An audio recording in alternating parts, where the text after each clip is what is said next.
as the dust clears and the fallout settles, Dragon Age: The Veilguard left behind what might be a bigger disaster than initially expected. It is no secret that Veilguard was not the massive hit that BioWare expected. In fact, if reports are to be believed, sales for this game were drastically exaggerated. That is saying a lot if you consider that the numbers that is currently being reported is already low. As things stand, it is reported that the latest rendition of Dragon Age sold only about 1.5 million units. Any other numbers that are currently out there is only estimates of what the studio thinks that the title might do. Now, while the numbers might still increase over the years as more fans buy the game through Steam on sale for $5, it is safe to say that they will not hit the high numbers of their predecessors. BioWare at this stage is still hopeful that they can potentially sell 3 million units, which I do predict will leave them at least at a break-even point or maybe even with a small profit. Of course, it will be nowhere close to what they might have hoped for. Now, sadly, this failure does have bigger implications for the studio. Firstly, this will likely be the end of the line for Dragon Age moving forward. Maybe we will see a few remasters, but as things stand right now, I don't think that there will be any new titles in the future. Secondly, the trust that people might have had for the studio is also now going to be gone. People will be much more critical of any future games that they now release going forward. Now, the failure of Dragon Age: The Veilguard is not too complicated to understand.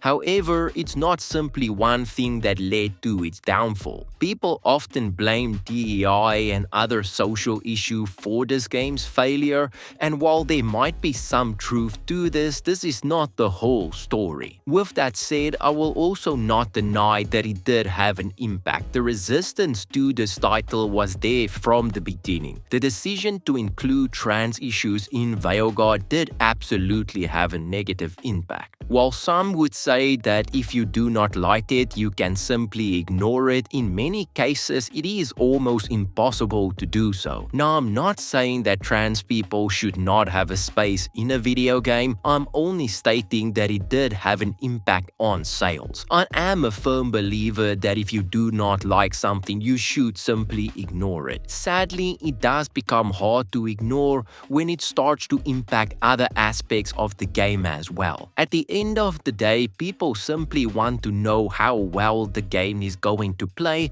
and if the story is good. Anything else is just viewed as unnecessary in most cases. When a large part of your promotional material revolves around how stunning and brave the developers are for including these type of social issues, people are going to push back. If you simply focus on the game and tell people why the gameplay is awesome, most people will not really care about race or sex or sexual orientation of the characters. Hogwarts Legacy made billions with a trans character in the game, and there are also many other women of color and black people in the title as well, so the idea that the fans is going to resist this type of game simply because they are trans people or black people is really laughable. And before you say that Harry Potter is a big IP and therefore there's a big difference, I will point you to Rings of Power. If the story sucks and you focus on the wrong thing, people are simply going to resist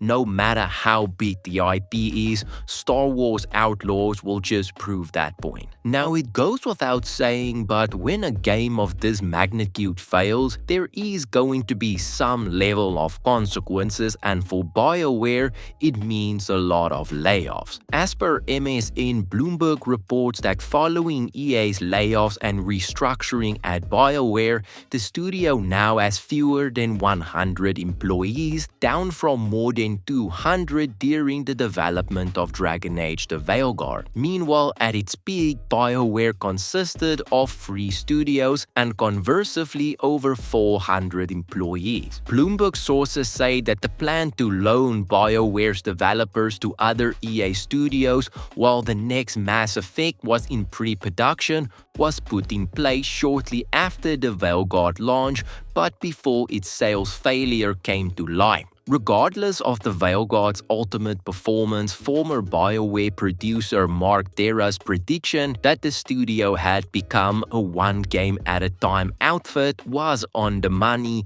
and many devs would have had nothing to work on before Mass Effect entered into full production. Those reallocations were made permanent following the news of Veilguard missing its sales target by 50%, with an additional 20+ layoffs on top of that. According to Bloomberg, BioWare staff is now down to fewer than 100 people. During development of the Veilguard, the studio had over 200 employees, but we can go further back to better understand the full scope of BioWare's decline in the past decade. Now, BioWare's firing so many people after they tried to use social issues as a selling point did not sit well with many. The fact, of course, is that BioWare was never your friend. No large corporation ever is. If EA could make money with Nazi values, they would be doing the salute all the way to the bank. Now, there is one clip circulating of a person talking about how they no longer believe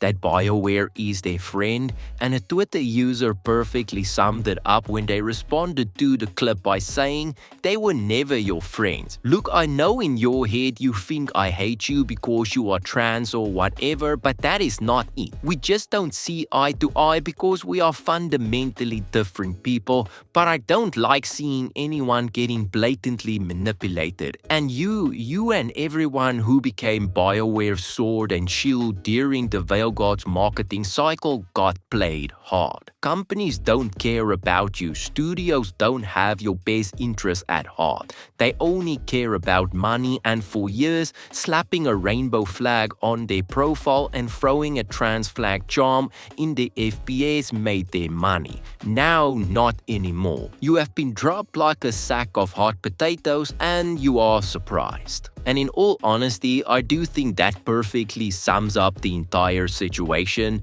If you believe for 1 second that any of these large corporations are your friends, you are simply delusional. They only care about money, and they are always going to push forward in order to make sure that they make as most as they possibly can. Now, sometimes that will align with your values and sometimes it won't, but it is important to remember that corporations at the end of the day are just that.